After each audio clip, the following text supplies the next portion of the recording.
حضرت امام مالک ایسے کمال کے عاشق رسول تھے، آپ کا شاگرد تھا، آپ تقریر فرما رہے تھے، سبق پڑھا رہے تھے، اٹھ کے کھڑا ہوا، کہنے لگا استاد جی یہ بتائیں جو بندہ مسلمان بھی ہو، نیک کام نہ کرے، نہ نماز پڑھے، نہ حج کرے، نہ زکوٰۃ دے، نہ دوسرے اعمال صالحہ کرے، تو وہ کہاں جائے گا؟ آپ نے فرمایا دوزخ میں جائے گا۔ وہ کہتا نہیں دوزخ میں نہیں جائے گا کیونکہ وہ کلمہ گو ہے۔ آپ نے فرمایا اچھا پھر جنت میں جائے گا؟ کہتے جنت میں بھی نہیں جائے گا کیونکہ وہ نیک کام نہیں کرتا۔ اب اس کو نہ بخار چڑھ گیا تھا اپنے علم کا، اپنے استاد کے سامنے فیض کرنا شروع ہو گیا۔ آپ نے فرمایا اچھا پھر دوزخ میں بھی نہیں جائے گا، پھر جنت میں نہیں جائے گا، تو بیچ کی جگہ تو اللہ نے کوئی رکھی نہیں کہ وہاں چلا جائے، یا اس نے جنت میں جانا ہے یا اس نے دوزخ میں جانا ہے۔ اٹھ کر کہنے لگا نہیں، نہ وہ دوزخ میں جائے گا نہ وہ جنت میں جائے گا، اس کے لیے کوئی بیچ کی جگہ ہوگی۔ آپ نے فرمایا میں نے تو قرآن حدیث میں کہیں نہیں پڑھا کہ بیچ کی بھی کوئی جگہ ہے۔ کہتے ہیں بہرحال میں آپ کی یہ بات نہیں مانتا، میں آپ سے اختلاف کرتا ہوں۔ اٹھ کر آپ کے دربار سے نکل گیا۔ تو یہ مثال آپ کو شیطان کی بھی یاد ہوگی، جب وہ بھی دربار خدا بندی سے نکلا تھا تو اس کے بعد لعنتوں کا حقدار ہوا تھا۔ وہ بھی جب نکلا حضرت امام مالک کے دربار سے تو روزانہ دن ب دن اس کے عقائد میں فرق آتا ہی گیا۔ وہ خود کو حضرت امام مالک سے بڑا سمجھنے لگا، جس کی وجہ سے وہ روزانہ تباہ ہوتا گیا۔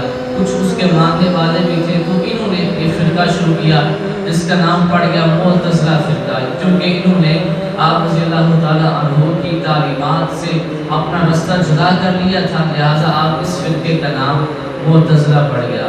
اس فرقے کے بہت سے عقائد غلط تھے، اسلام کی تعلیمات کے بالکل خلاف تھے، جن میں سب سے بڑا غلط عقیدہ ان کا یہ تھا کہ قرآن بھی ہماری طرح ایک مخلوق ہے، یہ اللہ کا کلام نہیں ہے، معاذ اللہ یہ بھی ایک مخلوق ہے۔ حضرت امام احمد بن حنبل رحمۃ اللہ علیہ اکثر دعا مانگتے ایک ڈاکو کے لیے دعا کیا کرتے۔ ایک دن کسی نے پوچھا امام آپ تو امام ہیں فقہ کے اور آپ ایک ڈاکو کے لیے دعا کرتے ہیں، کہا کچھ نہ پوچھو اس ڈاکو سے میں نے کیا سیکھا ہے۔ کہا کیا سیکھا؟ کہا ایک فتنہ پیدا ہوا جس کا نام ہے معتزلہ فرقہ، اور یہ اس سے آپ کو یہ پہلے بتا دوں کہ حضرت امام احمد بن حنبل حضرت امام مالک کے بعد میں آنے والے ہیں، یہ پہلے نہیں تھا یہ بعد میں آئے تھے، کیونکہ حضرت امام مالک کے دور میں یہ فتنہ شروع ہوا، حضرت امام احمد بن حنبل کے دور میں فل عروج پر تھا، اور یہ اتنا عروج پہ گیا یہ فتنہ کہ وقت کے بادشاہ بھی اس فتنے کی زد میں آ گئے۔ یہ حضرت عباس جو کہ حضور صلی اللہ علیہ وسلم کی چچا ہیں، ان کی اولاد میں سے بادشاہ تھے، یعنی حضور صلی اللہ علیہ وسلم کے قرابت دار تھے، حضور صلی اللہ علیہ وسلم کے رشتہ دار تھے، حضرت عباس کی اولاد میں سے بادشاہ تھے، لیکن وقت کے حالات میں یہ ان کے اندر اتنا نہ رہا، کنٹرول نہ رہا اتنا کہ ہم کم از کم حضور صلی اللہ علیہ وسلم کے رشتہ داروں میں سے ہیں، ہم یہ دیکھیں حق کدھر ہے، یہ بھی جدھر پانی کا بہاؤ تھا یہ بھی ادھر بہہ گئے اور اپنے آپ کو ایسے عقائد میں ڈال دیا، یہاں تک کہ یہ بھی ان عقائد کو مانتے کفری حالت میں بہت سے ان میں سے بادشاہ اس حالت میں مار بھی گئے۔ آگے میں جا کر بادشاہوں کی بات بتاتا ہوں، جو بات میرے کر رہا تھا اس پہ آتا ہوں۔ امام احمد بن حنبل رحمۃ اللہ علیہ ڈاکو کے لیے دعا کرتے ہیں۔ ایک بندہ کہتے ہیں آپ ڈاکو کے لیے دعا کیوں کرتے ہیں؟ فرمایا کہ وقت کا بادشاہ معتزلہ فرقہ کو ماننے لگا، اس کا پرچار کرنے لگا، تبلیغ کرنے لگا، میں نے پھر اس وقت میں حق کا پرچم تھاما، ہر طرف یہ صلاح لگائی لوگوں سن لو قرآن اللہ کی مخلوق نہیں اللہ کا کلام ہے، مخلوق نہیں ہے، مخلوق ہم ہیں، ہم نے مر جانا ہے، قرآن اللہ کا کلام ہے وہ مخلوق نہیں ہے۔ تو کیا ہوا؟ کہتے ہیں وقت کے بادشاہ نے مجھے بلایا کہ ادھر آ کے میرے ساتھ بات کر، اگر میری بات مان لے گا تو ٹھیک ہوگا نا تجھے سزا ہوگا۔ حضرت امام احمد بن حنبل رحمۃ اللہ علیہ آپ فرماتے ہیں میں گیا، میں نے اس سے بات چیت کی، میں نے سیدھا کہا قرآن اللہ کی مخلوق ہے، میں نہیں مانتا۔ اس نے کہا اس کو جیل لے جاؤ، جا کر اس کو کوڑے مارو، اس کو سزا دو۔ حضرت امام احمد بن حنبل فرماتے ہیں میں جیل میں داخل ہو رہا تھا، ڈاکو نکل رہا تھا، مجھے کہنے لگا امام میں نے 99 دفعہ چوری کی ہے، 99 دفعہ مجھے کوڑے پڑے ہیں، آج پھر مجھے کوڑے پڑے ہیں، میں یہاں سے نکل رہا ہوں، لیکن میرا پھر بھی ارادہ یہی ہے جا کے چوری کروں گا، باز نہیں آؤں گا، میں برا ہو کے اپنی برائی پہ اتنا ثابت قدم ہوں، یاد رکھنا تو دین کے لیے آ رہا ہے، اپنے دین پہ ثابت قدم رہنا، ڈگمگانا نہیں ہے۔ کہا اس کی یہ بات تھی کہ میں اندر گیا، مجھے اتنے کوڑے پڑے، لیکن اس کی یہ بات مجھے نہیں بھولی، میں آج بھی اس کے لیے دعا اس لیے کرتا ہوں، اس نے مجھ پہ رحم کیا، مجھے مشورہ دیا تھا، میں آج بھی اس کے لیے اس واسطے دعا کرتا ہوں۔ آپ اندر گئے، آپ کو کوڑے پڑنا شروع ہو گئے، آپ کوڑے پڑ رہے تھے، اور جس کو کوڑے پڑتے ہیں اس کے ہاتھ پاؤں باندھے جاتے ہیں، ہاتھ اس کے آزاد نہیں ہوتے. آپ کو کوڑے پڑ رہے تھے, کوڑے پڑھتے پڑھتے آپ کا تہمت کھل گیا. جب آپ کا تہمت کھلا نا تو آپ نے آسمان کی طرف منہ کر کے اللہ سے کہا, یا اللہ تیرے قرآن کے لیے, تیرے قرآن کی عزت کے لیے میں مار کھا رہا ہوں. اب دشمنوں کے سامنے مجھے ننگا تو نہ کر. تاریخ نے دیکھا ہوا میں سے دو ہاتھ آئے, آپ کا تہمت باندھ کے چلے گئے. ہوا میں سے ہاتھ آ کر آپ کا تہمت باندھ کے چلے گئے. حضرت امام احمد بن حنبل نے بڑی قربانیاں دی. بہت وقت کے علماء نے, وقت کے مسلمانوں نے بڑی قربانیاں دی. وقت کے بادشاہ چونکہ اس سائڈ پہ ہو گئے تھے, بادشاہ حضرت عباس کی اولاد. آج اگر کوئی علماء کہہ دے نا جی یہ حکومت کا جو کام ہے یہ اسلام کے خلاف ہے, تو حکومت کے حامی پتہ کیا کہتے ہیں, یار وہ بھی تو مسلمان ہیں نا, ان کے خلاف اس طرح کی بات نہیں کرنی چاہیے, وہ بھی تو کلمہ گو ہیں, ان کو نہیں پتا.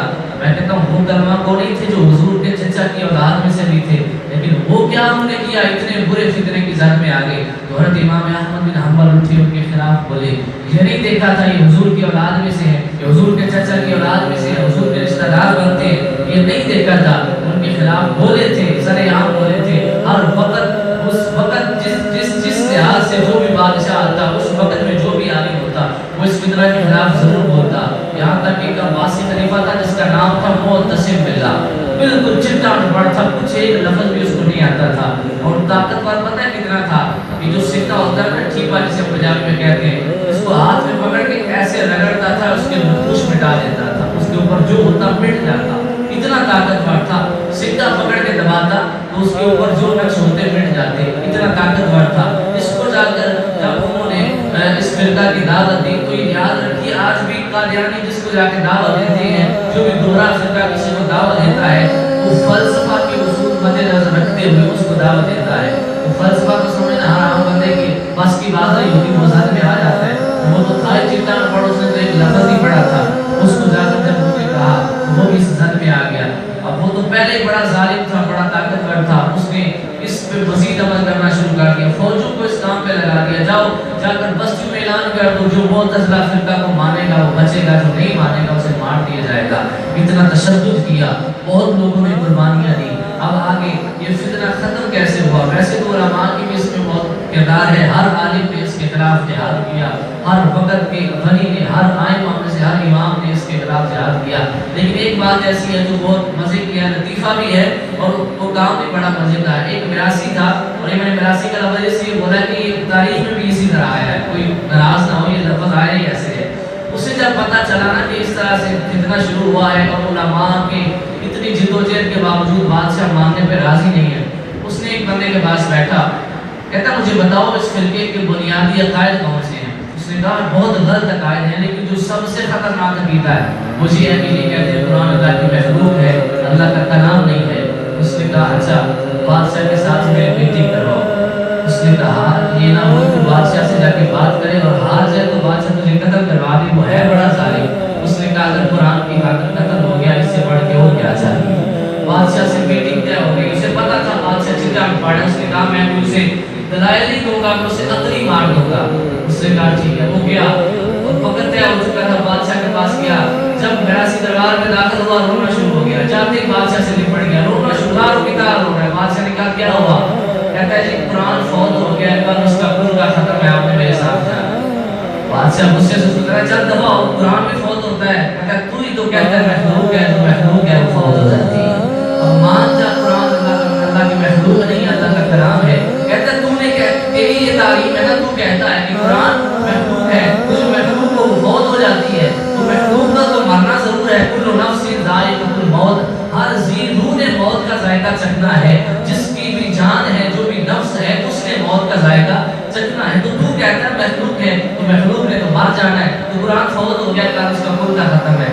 کہتا ہے قرآن فوت نہیں ہوتا. کہتا ہے یہی تو میں کہنے آیا ہوں, قرآن فوت نہیں ہوتا, یہ اللہ کا کلام ہے, یہ فوت ہونے والا نہیں. اس کے بعد پھر اس کا بیٹا عباس سے باللہ آیا, جس کو اللہ نے یہ اعزاز دیا. اس نے پھر اس فتنے کو ہر طرف سے ختم کیا. جو پھر اس فتنے کا, اس فرقے کی جو تبلیغ کرتا, پھر اس کو سزا دی جاتی.